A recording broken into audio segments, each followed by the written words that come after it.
Hello. Maybe you've heard that very soon, Sunday, May 31st, at our 10:30 service, we will get back to in-person gatherings. As a staff that raised a lot of questions, what does it look like to love one another well, care for one another? And so today, I'm here with Scott, and I want to ask him a couple of questions. So Scott, why have we decided to transition back? Why is that important? Well, gathering together as the body of Christ is incredibly important in terms of church experience. We were never designed by God to do this journey by ourselves. And it's not just gathered together in the same room. It's connecting one with another. But we do our best connection when we're face to face with somebody. It's a whole lot easier to connect with somebody in person than it is online or through an email or even in our little virtual worship services with the chat that shows up in the margin. One thing that I've discovered during this COVID situation is that the church in America, and we're one of those, we've made it possible for people to become a part of the church community without ever really being a part of the community. You can walk into a church, be completely alone. You're in a crowd of people, but no one knows you and you don't know anybody. And that needs to change, and the best way to change that is for people to be together. It'll be a process. We're not going to correct that overnight, and we're going to journey through this slowly because of the COVID situation, but the goal is to start bringing people back together so that they can connect one with another, and then the whole body unified in that connection. That's great. So right now, we're going to be with one service for the foreseeable future, and we'll let everybody know when that transitions back to two or what happens, right? Yes, we've limited the number that can attend, both by the government's requirements, but also just being careful and not wanting to expose anybody to any kind of a sickness. And so 150 people is what we're looking at gathering together. And if we surpass that in the first week, we have an overflow area in the youth building, and people can watch the service just as they watch it at home now. If we see that there's a significant crowd, I suppose we'll go to two services in order to accommodate that. We're going to move through it slowly and see how this develops. But that's great. Okay, so I'm here with Tim and Jean, and we're talking about our in-person gathering that we're going to have May 31st at 10:30. Guys, a couple of questions for you. What precautions are we taking for the in-person gathering? We're going to do some extensive cleaning, first of all, and we'll continue cleaning throughout the experience. Anything that is going to be touched a lot will get cleaned frequently. We're also going to be holding the doors open. You're only going to be coming in through one door, which is the glass doors at the front of the gym. You'll also not pull the doors yourselves. They'll be held open. As far as restrooms, we're going to clean those during the service too. So we're going to do everything we can to keep the environment safe. And once you get into the actual gym, we're going to set up the chairs in a proper way under all the recommendations of being the right distance apart within. So of course you sit with your family unit, but then there's going to be proper distance between other chairs and other groups as well once you're there.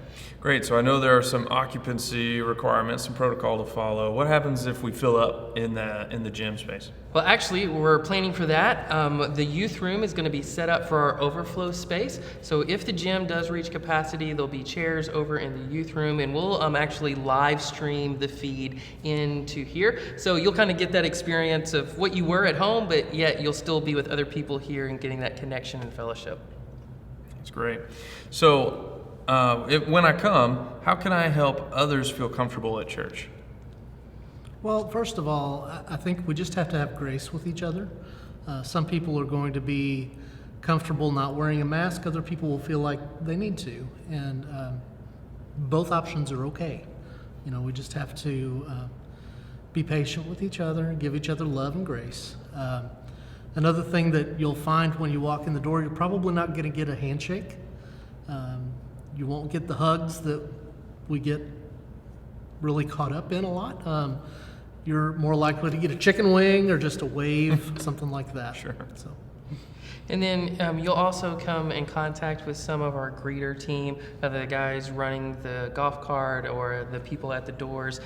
They'll all be wearing masks just because they're going to be in close proximity to the most amount of people. So for everyone's safety, they will. But as Gene said, it's not a requirement for everyone to. Just if you feel like you should, then most definitely you Yeah. can while you're here. And if you do ride the golf cart, they're going to be cleaning that in between each person that rides Yeah. as well. Great. So for those folks that are serving, are there any special things they're going to have to do that day? Yes, we're going to ask that they come a little early. They'll get an email letting them know what time. We're going to do some just basic checking them out, making sure that they're not feeling any of the symptoms. Yeah. Thank you for the word. Lost it there.